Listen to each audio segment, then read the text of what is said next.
শীত পড়েছে জব্বর, আর এই জব্বর শীতের মধ্যেই আমি তোমাদের একটা জব্বর খবর শোনাবো। বলে ফেলুন মহারাজ, বলে ফেলুন। ইংরেজ সাহেবরা চিঠি দিয়েছে, তারা কি সব নানাবিধ উপহার নিয়ে কৃষ্ণনগরে আসছে। গতকাল রাতে নবাব বাহাদুর দূত পাঠিয়েছিলেন। ইংরেজরা ওদের ইংরেজি নববর্ষ এই কৃষ্ণনগরেই পালন করতে চায়। ওরা আবার সবকিছু নাকি রাতেই পালন করে। ওরা রাত 12টাকে মাথায় রেখে দিনের হিসেব করে। বুঝেছি বিজ্ঞানী, আমাদের যেমন সূর্য উঠলে দিন হয়, ওদের তেমন রাত 12টাতে তারিখ পাল্টে যায়। তার মানে বুঝেছো, সব হইচই হুল্লোড় রাতে। সারাটা রাত ধরে হইচই হবে, ইংরেজি নতুন বছরে মাতবো আমরা সবে। এই আনন্দ অনুষ্ঠানের একটা তালিকা প্রস্তুত করতে হবে, দায়িত্ব ভাগ করে দিতে হবে। গোপাল, তোমাকে একটু বেশি দায়িত্ব নিতে হবে। রে, গোপালের উপর বেশি দায়িত্ব? মানে গোপালের তো উপরি আয়। না না, বেশি বাড়তে দেওয়া ঠিক নয় মহারাজ। এই ব্যাপারে আপনার সাথে আলোচনা আছে। তা বারণ করেছে কি? করো না আলোচনা। কাউকে দায়িত্ব দেওয়ার আগে শতবার ভাববেন। এটা আমাদের মতন মামুলি উৎসব নয়, এটা সাহেবদের অনুষ্ঠান, এর মর্যাদা আলাদা। যে নিজের উৎসবকে মামুলি বলে সে কোনো উৎসব পালনের যোগ্যই নয়। এটা আমার মনে হয়। এটা গোপাল ঠিক কথাই বলেছে, আমাদের উৎসব মামুলি নয়, এটা বুঝতে হবে। দেখো মন্ত্রী, কে কি দায়িত্ব নেবে তার ঘোষণা আজই করে দিচ্ছি। সভাকবি, বলুন মহারাজ, আমার কি কাজ? প্রস্তুত আমি আজ। তুমি থাকবে আপ্যায়নে। তোমার কবিতা দিয়েই অভ্যর্থনা জানানো হবে। আমি কবিতাতে ভরিয়ে দেব মহারাজ। রাজ্যের প্রশাসনের দায়িত্ব থাকবে সেনাপতির ওপর, আর মন্ত্রী নীতি নির্ধারণ করবে। গোপাল সামলাবে ভাড়ার, হয়ে গেল। আর রাজবৈদ্য সেবার দায়িত্বে থাকবে, আর বিজ্ঞানী থাকবে আমার সাথে। আজকের মতো সভার কাজ এখানেই শেষ হলো। কাল থেকে আমাদের আসন্ন উৎসবকে কেন্দ্র করে সকলে নিজ নিজ দায়িত্ব পালনে ব্রতী হবে, এই আশাটুকু আমি করব। এ আমাদের কাজ মহারাজ।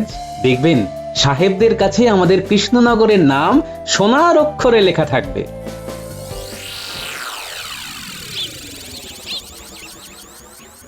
মহারাজ আমাকে একদম পরিত্যাগ করলেন, আমাকে কোনো দায়িত্বই দিলেন না। মন্ত্রী মশাই, আপনি নীতি নির্ধারণ করবেন। আর নীতিটা হলো দেখতে হবে, ভাবতে হবে, এটা থেকেই আমাকে কিছু কামিয়ে নিতে হবে।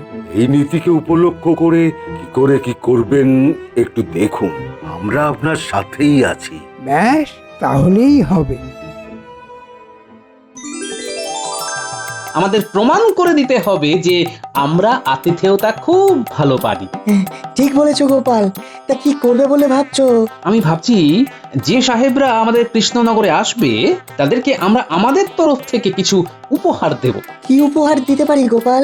শুনেছি সাহেবরা কেক খেতে খুব ভালোবাসে। আমরা আমাদের নিজেদের হাতের তৈরি কেক যদি সাহেবদের দিই তাহলে সাহেবরা খুব খুশি হবে। এ তো গেল খাদ্য। কৃষ্ণনগরের বিখ্যাত মাটির পুতুল, সাহেবদের হাতে মাটির পুতুল তুলে দিতে পারি। খুব ভালো পরিকল্পনা বিজ্ঞানী, খুব ভালো। এর সাথে তোমার ওই আবিষ্কার যদি কিছু দাও তাহলে আরো ভালো হয়। সুগন্ধিত কাগজের ফুল দিতে পারি। হ্যাঁ, তার গন্ধ কোনোদিন ফুরিয়ে যাবে না। তাহলে ওই কথাই রইল, কাল সভাতে মন্ত্রীমশাইয়ের নীতি শোনার পর আমরা আমাদের কথা বলবো। একদম। মহারাজের জয় হোক। বলো দূত, বলো কি সংবাদ? নবাব বাহাদুর এই পত্রটি আপনাকে পাঠিয়েছেন। উনি জানতে চেয়েছেন যে আসন্ন ইংরেজি নববর্ষের উৎসবের জন্য মহারাজ কি রকম প্রস্তুতি নিচ্ছেন। তাহলে নবাব বাহাদুরকে একটা পত্র লিখে দিচ্ছি যে আমরা এই উৎসব আয়োজনের জন্য সমস্ত প্রস্তুতি শুরু করেছি।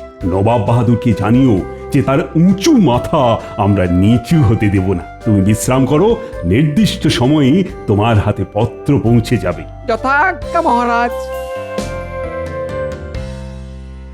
নাও মন্ত্রী, বলো, তুমি তো আমার নীতি নির্ধারক। আসন্ন উৎসব সম্পর্কে তুমি কি নীতি ঠিক করেছো? যেমন উৎসব হয় মহারাজ, সাহেবরা আসবেন, তাদের আপ্যায়ন করবে, ব্যাস। অসহ্য, অসহ্য! এই তোমার পরিকল্পনা? সত্যি তোমার মাথায় বুদ্ধিগুলো এবার দেখছি হাঁটুতে গিয়ে জড়ো হয়েছে। গোপাল, বলছি তুমি কিছু ভেবেছো? আমি আর বিজ্ঞানী একটা ব্যাপার নিয়ে আলোচনা করেছি মহারাজ, মানে কিভাবে আমরা আপ্যায়ন করব এবং তার সঙ্গে আমাদের কৃষ্ণনগর কিভাবে জড়িয়ে পড়বে এই উৎসবে, সব ব্যাপার নিয়ে আমি আর বিজ্ঞানী কাল রাতে অনেকক্ষণ আলোচনা করেছি। দেখো দেখো মন্ত্রী, শেখো, গোপালের কাছে শেখো। বলো বলো বলো গোপাল, কি কি করতে চাও? প্রথম কথা, আমরা সাহেবদের হাতে কিছু উপহার তুলে দেব যেটা সারা জীবন সাহেবদের সাথে থাকবে, আর সাহেবরা এই কৃষ্ণনগরের কথা মনে রাখবে। বটে বটে, আমি তো আপ্লুত গোপাল। তা তোমরা কি উপহার দেবে ঠিক করেছো? মহারাজ, সাহেবরা কেক খেতে খুব পছন্দ করে, আর সাহেবদের কেক বানিয়ে দেব। কেক বানানোর উপকরণ আমার জানা আছে, আর কেক তৈরির যন্ত্র বিজ্ঞানীর কাছে আছে। এটা গেল খাবারের একটা পদ। এরপর আমাদের বাঙালি খাবার সাহেবদের খাওয়াবো। এটা কাল রাতে আমি ভেবেছি। বাঙালি খাবার সাহেবরা একেবারে চেটে ফুটে খাবে, দেখে নেবেন মহারাজ। অসাধারণ ভেবেছে বিজ্ঞানী। প্রথমে বাঙালি খাবার খাইয়ে তারপর ওনাদের হাতে আমরা কেকের মোড়কটি ধরিয়ে দেব, আর তার সাথে বিজ্ঞানীর তৈরি করা কাগজের ফুল, যেটার গন্ধ চিরস্থায়ী। আমার সাথে কৃষ্ণনগরের বিখ্যাত মাটির পুতুল, যা কিনা বিলেতেও পাওয়া যাবে না। ধন্য ধন্য গোপাল, ধন্য বিজ্ঞানী। আজও তোমরা যেটা ঠিক করলে তার থেকে আমার তো কিছু ভালো হতেই পারে না। এই ইংরেজি নববর্ষকে কেন্দ্র করে রাজবাড়ির মাঠে একটা মিলন মেলা হবে। সেই মিলন মেলায় কৃষ্ণনগরের মাটির পুতুল বিক্রি হবে। আগত সবাই সেই মেলা থেকে মাটির পুতুল কিনবে। এতে করে আমাদের অর্থনীতিও চাঙ্গা হবে মহারাজ। আমি ভাবতে পারছি না গোপাল, তুমি এত দূর ভেবেছো। এগিয়ে যাও তোমরা, আমি সব সময় তোমাদের পাশে আছি। অর্থ দিয়ে সুন্দর সুন্দর মাটির পুতুল আমি কিনে নিচ্ছি। আজ থেকেই শুরু করে দাও নববর্ষের উৎসবের আয়োজন। সেজে উঠুক আমাদের কৃষ্ণনগর। এই অবসরে নবাব বাহাদুরকেও আমন্ত্রণ জানান মহারাজ। তিনিও এই ইংরেজি নববর্ষে উপস্থিত থেকে আমাদের এই উৎসবকে সর্বাঙ্গীন সাফল্যমণ্ডিত করে তুলুক। ও জমে দই, কিন্তু মন্ত্রীমশাইয়ের মুখে হাসি কই? মন্ত্রী এখনো ভাবছে সভাকবি। এ মন্ত্রী, কি ভাবছো? বিষয়টা গোপাল ভেবেছে ভালো। হাতে হাত লাগিয়ে কাঁধে কাঁধ মিলিয়ে এই উৎসবকে সাফল্যমণ্ডিত করে তুলতেই হবে মন্ত্রী। আমি আপনার সৈনিক মহারাজ, আপনি যা বলবেন তাই করব। ওরে বাবা, অতি ভক্তি এ তো চোরের লক্ষণ। নজর রাখতে হবে। গোপাল, কাল সকালে তুমি মুর্শিদাবাদ চলে যাও। মানে নবাব বাহাদুরকে আমন্ত্রণটা তুমিই করো। হ্যাঁ, তাতে নবাব বাহাদুর খুব খুশি হবেন। আর সভা শেষ হওয়ার পর খাজাঞ্চির কাছ থেকে রাহা খরচটা কিন্তু নিয়ে নিন। ঠিক আছে মহারাজ। পুরো পরিকল্পনা ঘেঁটে দিতে হবে। আজ রাত থেকেই শুরু করব। আজকের মতো সভার কাজ এখানেই শেষ হলো।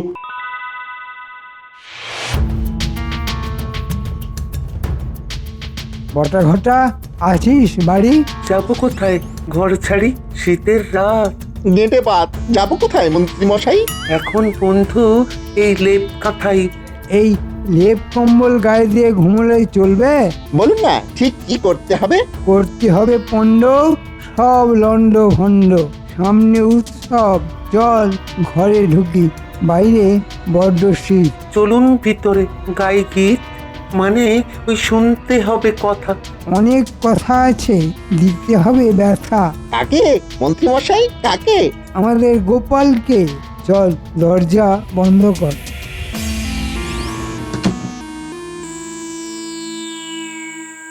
কাল সকালে উঠে তাড়াতাড়ি মুর্শিদাবাদ যেতে হবে, বুঝলে গিন্নি? হাতে এখন অনেক কাজ। বলি নবাব বাহাদুরের কাছে যেতে হবে বুঝি? হ্যাঁ, ইংরেজি নববর্ষে মহারাজের ইচ্ছে নবাব বাহাদুর যেন আসেন। আহা, যদি মেয়ে জামাইটা আসতো তাহলে এই উৎসবটা দেখতো। আমি খবর পাঠিয়ে দিয়েছি, কাল সকালে জামাই এলো বললে। মা তাই? আসবে জামাই, তাই আনন্দ দেখো, মুখে হাসি আর ধরে না। দেখো গিন্নি, আমাকে তুমি যাই ভাবো, আমি কিন্তু বছরের দিনে মেয়ে জামাইকে নিয়ে আনন্দটা উদযাপন করতেই চাই। দাও দাও দাও, তাড়াতাড়ি গরম গরম খাবার দাও দেখি, কাল সকালে আবার উঠতে হবে। এক্ষুনি দিচ্ছি গো, দিচ্ছি।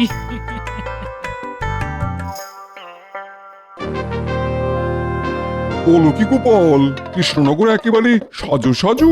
পটুপাড়ায় চলছে মূর্তি তৈরির কাজ, ঘরে ঘরে চলছে কেক তৈরি, সবই ওই রাতে ইংরেজি নতুন বছর পালন করার জন্য আর সাহেবদের খুশি করার জন্য। খুব ভালো লাগলো, তাই না নবাব বাহাদুর? সাহেবরা খুশি হলেই হলো। সাহেবদের কাছে বার্তা চলে গেছে, ওরা ঠিক দুদিন আগেই কৃষ্ণনগরে চলে যাবে। আমিও বছরের শেষ দিনে কৃষ্ণনগর থেকে নতুন বছর উদযাপন করব। যাও যাও, তুমি কৃষ্ণচন্দ্রকে গিয়ে বলো নবাব বাহাদুর খুব খুশি হয়েছে। জো হুকুম নবাব বাহাদুর, আমি তবে আসি। ঠিক আছে, তুমি এসো। শোন বটা ঘটা, ভাঁড়ারের দায়িত্ব গোপালের।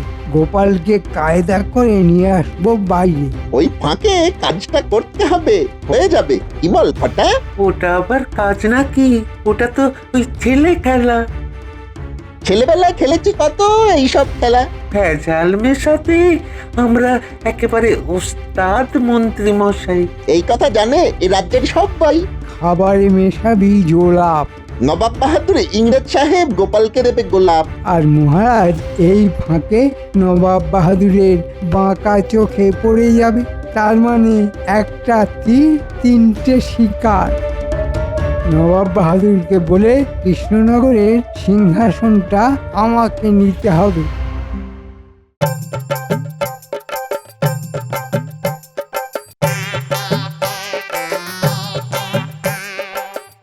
এই যে আমার বানর সেনা, সব জায়গায় ঠিকঠাক ভাবে লক্ষ্য রাখ। রাতে আতশবাজি জ্বলবে, তারপর সবাই খাবে। সাহেবরা সব এসে পড়েছে। তুমি কিচ্ছু চিন্তা করো না গোপাল দাদু, আমরা সবাই আছি। মন্ত্রী মশাইয়ের ভাবগতি মোটেই ভালো নয়, বুঝলি? ওটা আমাদের উপরে ছেড়ে দিন বাবা। মন্ত্রীমশাই আমার কাছে নস্যি, আমি যে দোষী। গোপাল দাদু, ওই দেখো মন্ত্রীমশাই এদিকেই আসছে। আসুন আসুন মন্ত্রী মশাই, কেমন দেখছেন এই উদ্যোগ আয়োজন? অভাবনীয় গোপাল, আমি ভাবতেই পারিনি যে এত তাড়াতাড়ি এত বড় উৎসবের আয়োজন সম্পন্ন হতে পারে। আরে কত কি দেখবেন মন্ত্রীমশাই, দেখার কত বাকি, সবে তো শুরু। শেষ হবে তো 31 তারিখ রাতে। গোপালের এই বানর সেনা আর মরকট জামাইকে আগে কিছু একটা করতে হবে। কি ভাবছেন মন্ত্রীমশাই? ভাবনার কি শেষ আছে জামাই? আজ রাত পোহালেই কাল।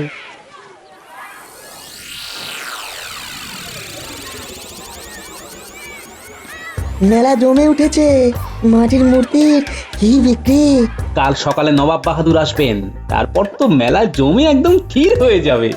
এই তোমাদের মেলা দেখিলাম, খুবই উৎসব মেলা। ইহা কি নিউ ইয়ার জন্য হইতেছে? হ্যাঁ সাহেব, আপনাদের জন্যই তো এই মেলার আয়োজন করেছি, নইলে আমাদের নতুন বছর বৈশাখ মাসে। হ্যাঁ, আমরা মহারাজের কাছে যাইতে চাই। আমরা মহারাজ এবং রানীমার জন্য উপহার আনিয়াছি। আপনারা আসুন সাহেব, আমি নিয়ে যাচ্ছি। গোপাল, এটা আমার কাজ। আমি মন্ত্রী, মহারাজের কাছে আমাকে নিয়ে যেতে হয়।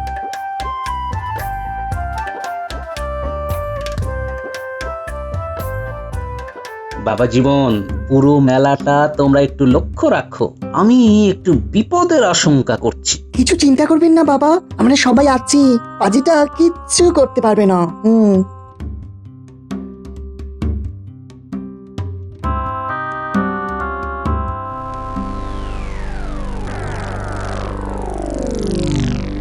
দাদা বাবু, বটা আর ঘটা দুজনে কি সব ফিস ফিস করছে। চল বর্ষা ঘটার সঙ্গে একটু কথা বলে আসি। চল চল। কাল রাতে ঘটনাটা ঘটাতে হবে। হবে হবে, সব হবে, কিন্তু ওই মন্ত্রী মশাই তো হাত উপর করলো না। তাই তো মন্ত্রীমশাইকে একবার মনে করাতে হবে। কি মনে করাবে বর্ষা দাদা? কাজের কথা মনে করাতে হবে গো। কাজ না হলে পয়সা পাবো না গো। পয়সা হলে কি খাবো বলো? তোমাদের তো রাতে কাজ। তা বটা দাদা, মন্ত্রীমশাই কি এখন তোমাদের সঙ্গে কাজ করছে? বটা বটা, এখান থেকে চল।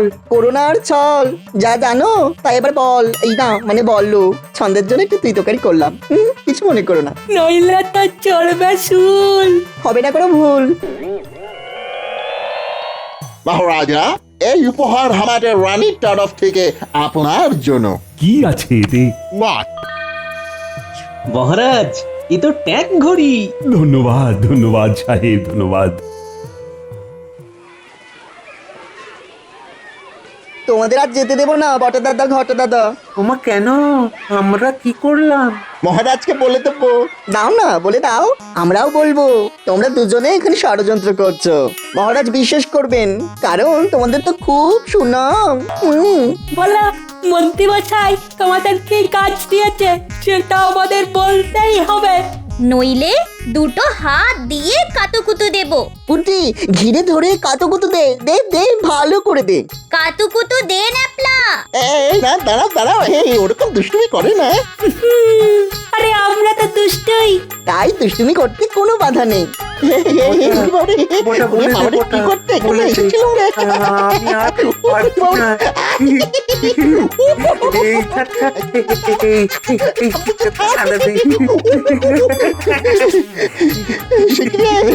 সেই পুষ্পগুলোর হাতে আমার বধ করলাম। এখন বলো কি করতে এখানে এসেছিলে, নইলে তোমরা কাতুকুতু খেতে খেতে মরে যাবে কিন্তু। কি করতে?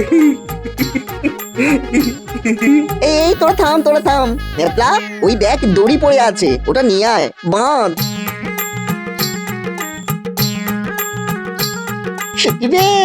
সেই পুচকে গুলোর হাতে আমরা বধ হলাম।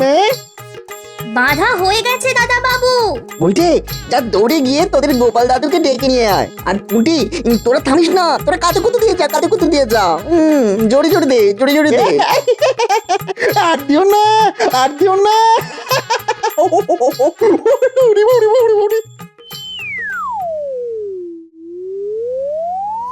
তোমার কাছে এসে আমরা খুব খুশি হয়ে আছি।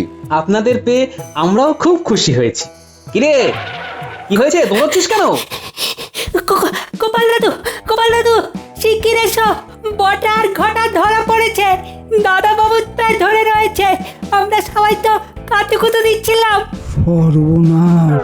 চল দেখি, চল চল চল। মহারাজ আপনিও আসুন।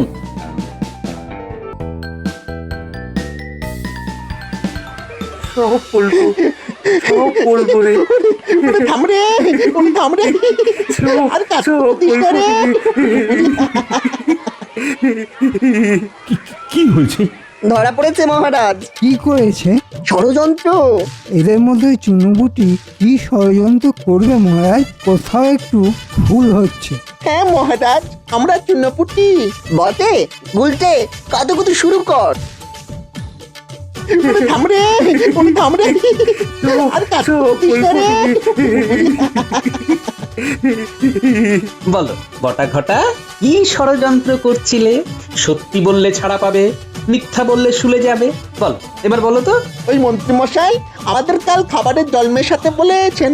আমরা তো ওই ব্যাপারে কথা বলছিলাম, জামাই আমাদের ধরে ফেলে। আমাদের কোনো দোষ নেই মহারাজ। এর জন্য আমরা আগাম কোনো টাকা পাইনি মহারাজ। মহারাজ, বটা ঘটা সত্যি চুনোপুটি। আসল রুই কাতলা তো আমার মন্ত্রী। কাল নববর্ষ হয়ে যাক, তারপর তোমার কি হয় সেটা আমি দেখাবো। মহারাজ আমার ভুল হয়ে গেছে মহারাজ, আর কোনোদিনও করব না মহারাজ। প্রহরী, একে এখন কারাগারে নিয়ে যাও, ঠান্ডা ঘরে ফেলে রাখো, লেপ কাঁথা কিছুই দেবে না। যথা আজ্ঞা মহারাজ।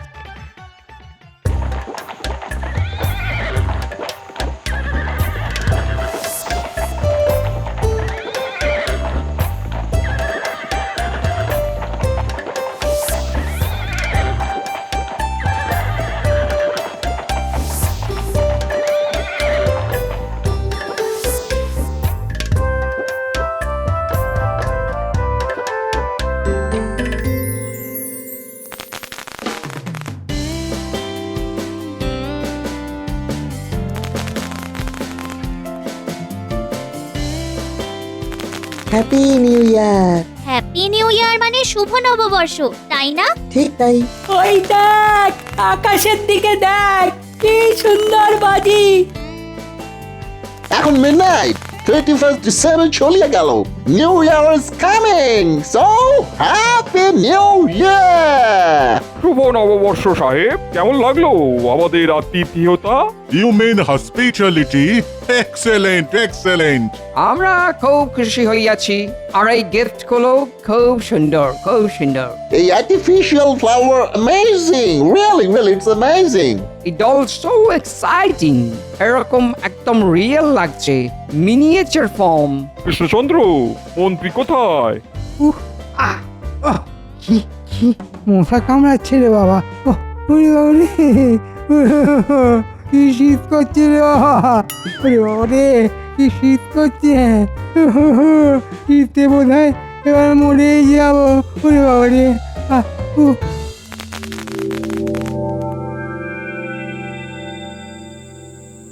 ষড়যন্ত্রের অপরাধে কারাগারে নিক্ষেপ করেছি, আর এই ষড়যন্ত্র ধরেছে গোপালের জামাই। ওরে বাবা, জামাই, বাবা জীবন, তাহলে তোমাকে তো একটা উপহার দিতে হয়। আপনার পদপ্রান্তে আমাকে রেখে দিলেই আমি খুশি হব নবাব বাহাদুর। মুখে ছাই পড়ুক যারা সব আছে শত্রুর। নবাব বাহাদুর, আপনার জন্য এই উপহারটা আমার এই বানর সেনার ছোট্ট ছোট্ট ছেলেরা বানিয়েছে মাটি দিয়ে। খুলে দেখুন। আরে বাস, এ তো আমাকে মাটি দিয়ে তৈরি করেছে, কি নিখুঁত কাজ! বাবা বাবা বাবা! নবাব বাহাদুর, এটা কৃষ্ণনগরের প্রসিদ্ধ জিনিস। এটা কৃষ্ণনগরের তরফ থেকে নবাব বাহাদুরকে উপহার। এই শিল্পকে বাঁচিয়ে রাখতে হবে। আমি এ ব্যাপারে তোমার সঙ্গে পরে কথা বলবো কৃষ্ণচন্দ্র। আজকের অনুষ্ঠান সুষ্ঠুভাবে সম্পন্ন করার জন্য তোমাকে অসংখ্য ধন্যবাদ কৃষ্ণচন্দ্র। নবাব বাহাদুর, যার কাছে গোপাল আছে তার আর ভাবনা কি? মহারাজ, আমি আপনার সেবক।